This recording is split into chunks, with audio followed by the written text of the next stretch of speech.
Next, I would like to introduce our guest speaker, Dr. Prasad Kaipa. Dr. Prasad Kaipa has been an advisor, director, and trustee of many for-profit and non-profit enterprises in US, Europe, and India for over 30 years.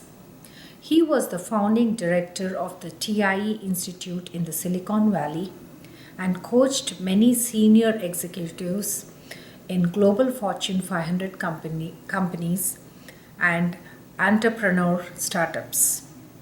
Prasad taught in the USC, LSB, INSEAD executive programs and was a professor in the Indian School of Business and has co-written 3 books and over 30 journal articles.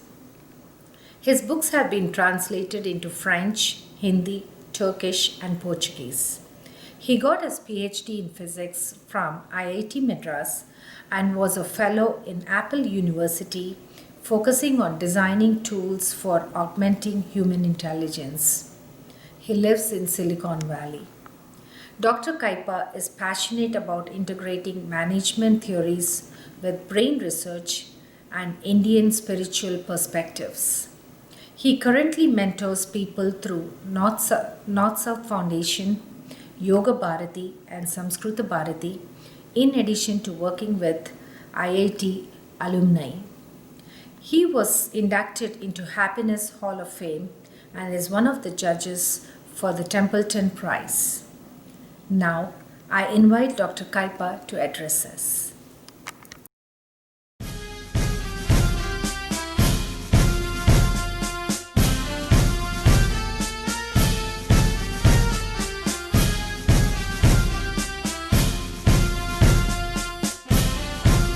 Namaste and happy Independence Day to one and all. It's a great day to celebrate independence because in United States, within very short period, less than 100 days from now, we are going to elect new leaders. And as we look at the independence movement today, there seems to be a lot that we need to acknowledge our youth for. You are the people who seem to be making significant difference, whether it is climate change, whether it is economic independence programs through entrepreneurial and other kinds of startup work that you are doing. I see wherever I look, large number of young people, whether they are still in college, whether they left their college, or whether they are some of the times even in high school, seem to be very passionate, very visionary, and committed to making a difference to this world and bring freedom to more and more people. So thank you very much for all the work that you are doing. I find that independence seems to come at 4 levels: body, mind, heart, and spirit. Let me see what it means and articulate what I really think about independence at body level. While our bodies are our own, how they shape, how they help us, how they actually facilitate the independence that we have for the mind to actually experience through the body, we need to take care of the body.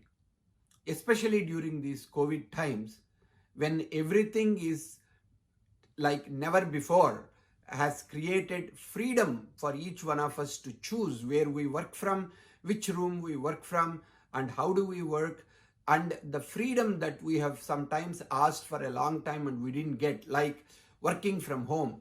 Now this is the new norm. Actually, many of the people are asking, when can we go back to work? Because many people found that working from home requires you to put in a lot more time and effort than you have been able to do before. But that also means we actually operate from home, we cook and we eat many of our meals from home instead of going to a restaurant, and we don't go to gym, we don't go to any other places to take care of ourselves. That means if we want our bodies to support us through this period, we need to take care of doing some exercise on a regular basis. whether it is using your chairs, using your television, using some of the devices that are there like a cables which you can stretch, or chairs you can use. You may be able to do certain amount of exercise to stay fit. For example, I walk a lot. I walk even in the home from one end to the other end when I am on calls instead of sitting at one particular place. Second, I have a small table tennis table in my garage. I use it quite a bit, and I have bought a small ball machine, and I have a neighbor who also likes to play. So that way we try to stay fit. Staying fit has got two parts. One is exercising. Second one is the food consumption to be in control. I found when I'm working from home, when I'm sitting at a dining table, and I find it is much easier for me to go around, look for snacks, and eat continually from breakfast to dinner, and have even midnight snacks. So having control over food had become an issue. Then I started something like an intermittent fasting, that I will eat only between 10 a.m. to 7 p.m. or 8 p.m. in the night. And from 8 p.m. in the night to 10 a.m. in the morning, like about 14 hours, I was trying to stay without eating any snacks. And that during the 3 months that I was practicing it, I lost about 10 to 12 pounds. So it is possible while we are at home to be able to do reasonable amount of exercise with small amount of changes to how we eat and what we eat, we can stay fit. The third part of physical health and having the independence at the body level is also managing stress. To be able to learn to say no, to be able to say to even people who call us at all times of the day, knowing that we are not going anywhere, to be able to say, I will get back to you, during these hours, or to be able to respond to them in a meaningful time, be productive during the working hours, and rest of the time to be able to allocate for your own well-being and to be able to spend time with your family. That would be something that requires a certain amount of discipline, and that requires a certain amount of planning it and enjoying it while you are actually engaged with your family. The second kind of independence that you need to get is in the domain of emotions and feelings. According to medicine, emotions are nothing but energy in motion, and feelings are cognized emotions.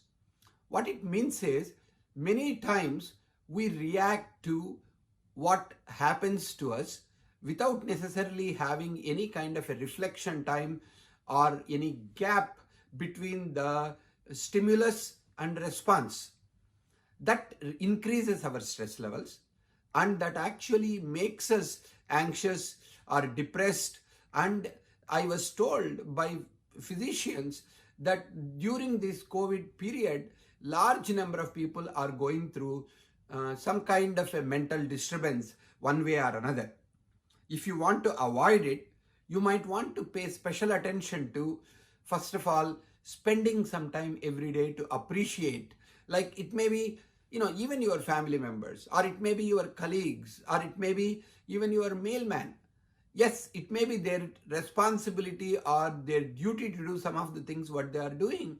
But if you can bring a smile, if you can bring an atta boy, if you can bring an appreciation, and if you can acknowledge their contribution in making your life to be working much better, that actually works a lot better, not only for you, but also for them.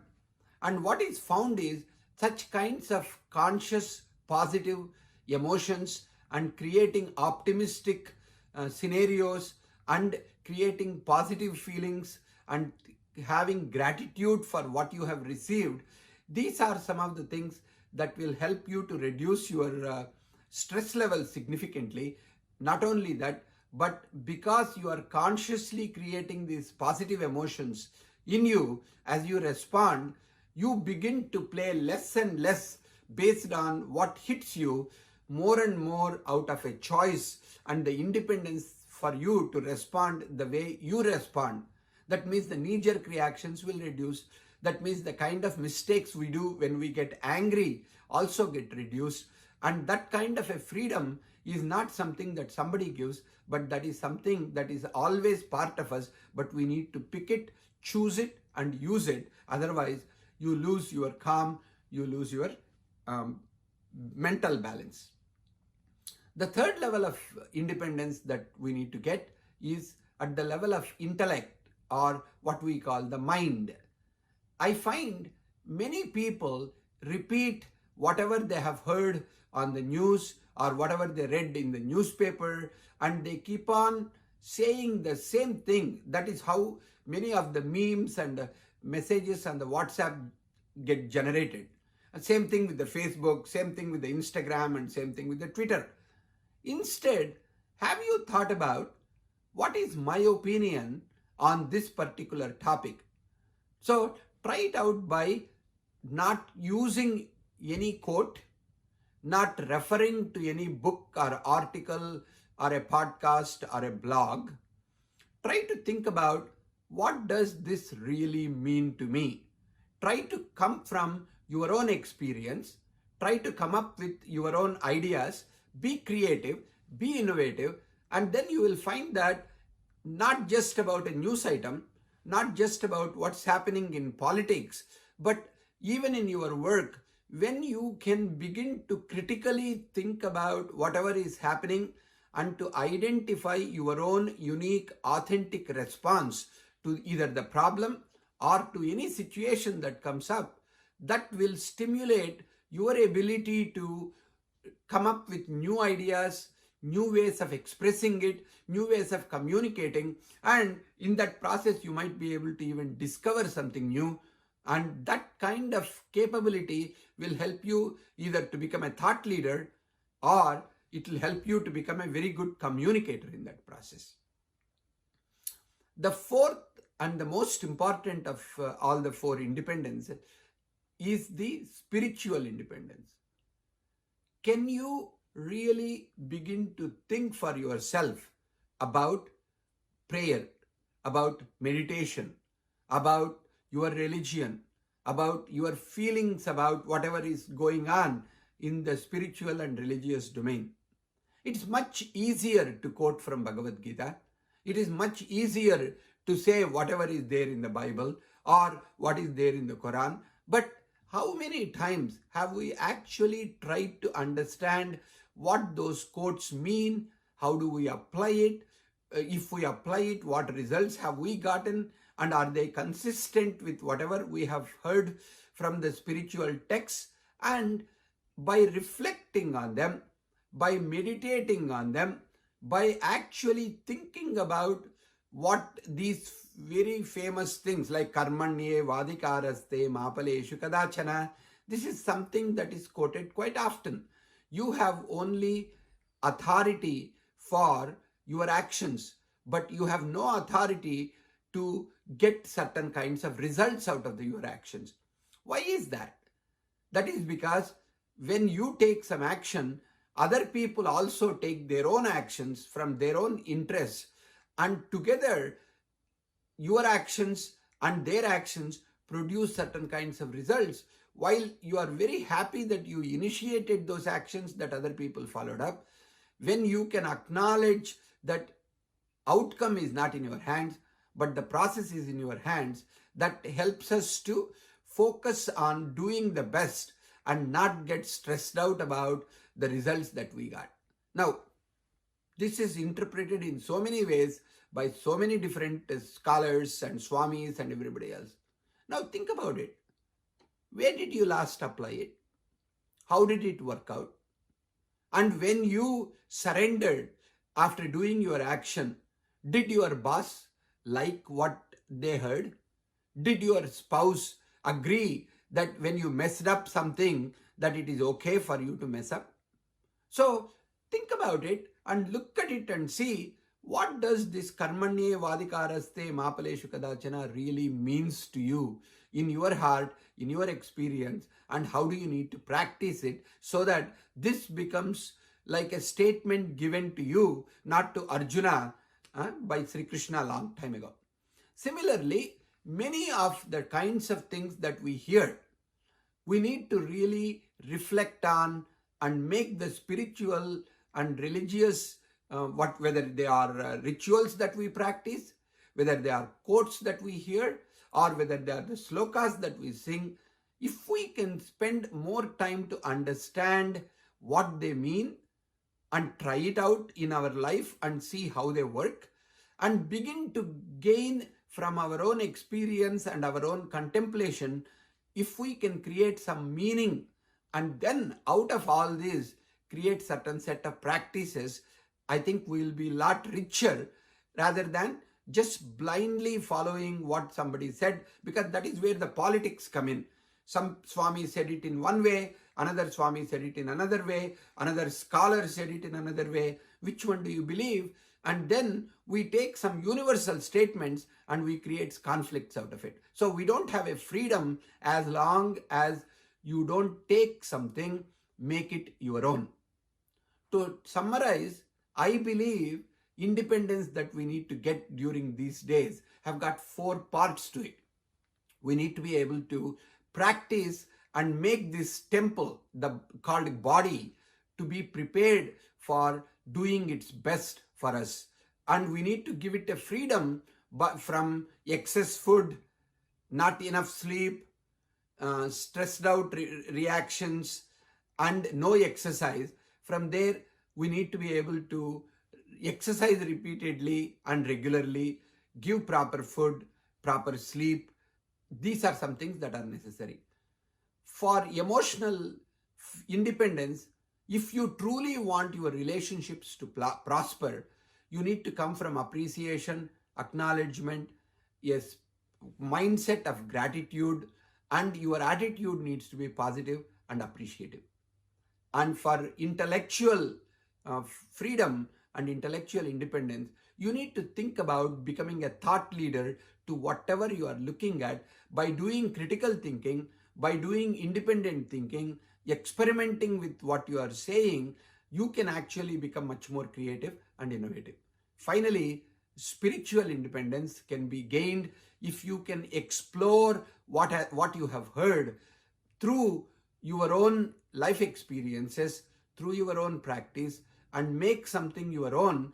So instead of quoting Arjuna or Sri Krishna, you need to be able to speak from your own heart so that you can awaken the Arjuna, you can awaken the Sri Krishna within you. Hopefully, with the body, heart, mind, and spirit aligned, you will have a lot more authenticity, and your ability to find independence to whatever organization that you work for, and to find the job to become much more enriching, and your work to be much more productive. This becomes a lot easier. I hope everything happens to you that you want to happen in this year, and hope through this Independence Day, you think a lot more about people who are also suffering, and you can be more helpful, and you can contribute more to people around you so that they can get the freedom in the body, mind, heart, and spirit. Thank you, and all the best to you.